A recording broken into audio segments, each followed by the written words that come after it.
Bite? Byiza? Waretse tugakina? Mama yampushije gukina n'abantu ntazi. Nitwa Hirwa. Wewe witwa nde? Nanjye nitwa Teta. Ufite imyaka ingahe? Mfite imyaka 3. Wowe se ufite imyaka ingahe? Mfite imyaka 5. Ngaho ngwino dukina.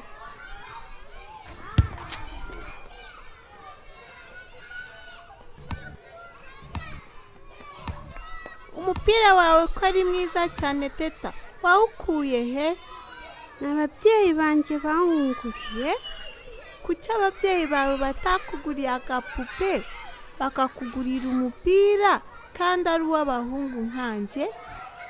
Mama yarambwiye ngo abahungu n'abakobwa bose bakina umupira. Njyewe nubwo ndi umukobwa nikundira gukina umupira. Maze njyewe nzi no gutera igishoti kinini. Ngaho tera turebe.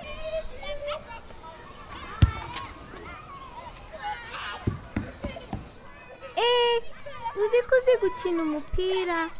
Uzaze kunsura mu rugo dukine n'abandi bana b'inshuti zanjye. None si iwanyu ko nawe? Nuza uzabaze kwa Papa Hirwa. Niwe papa wanjye. Papa wawe se kumwita Papa Hirwa? Ntabwo uzi amazina ye ya nyayo? Ndayazi. Papa mwita Papa Hirwa na mama nkamwita Mama Hirwa. Oya, aya ntabwo ari amazina yabo ya nyayo. Njyewe papa yitwa Rugwiro Eric, mama akitwa Uwera Anita.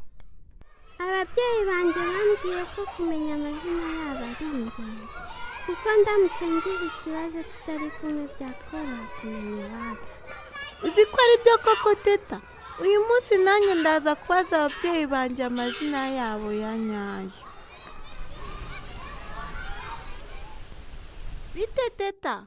Ni byiza Hirwa. Murakaza neza iwacu.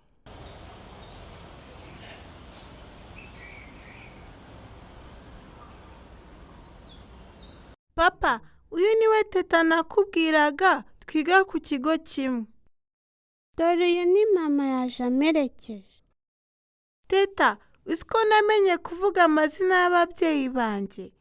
Papa wanjye yitwa Muneza John, naho mama yitwa Kayitesi Vestine. Ariko ntukansetse Hirwa. Sinabivuze neza se papa? Wabikoze neza cyane rwose. Ariko wibagiye kumubwira uko umudugudu wacu witwa. Umudugudu wacu witwa Amahoro, sibyo papa? Nibyo rwose. Uzi ko usigaye ufata nk'agasuku? Papa, uzi ukuntu Teta azi gukina umupira? Azi gutera igishoti kinini cyane. Maze nawe ntiwagifata?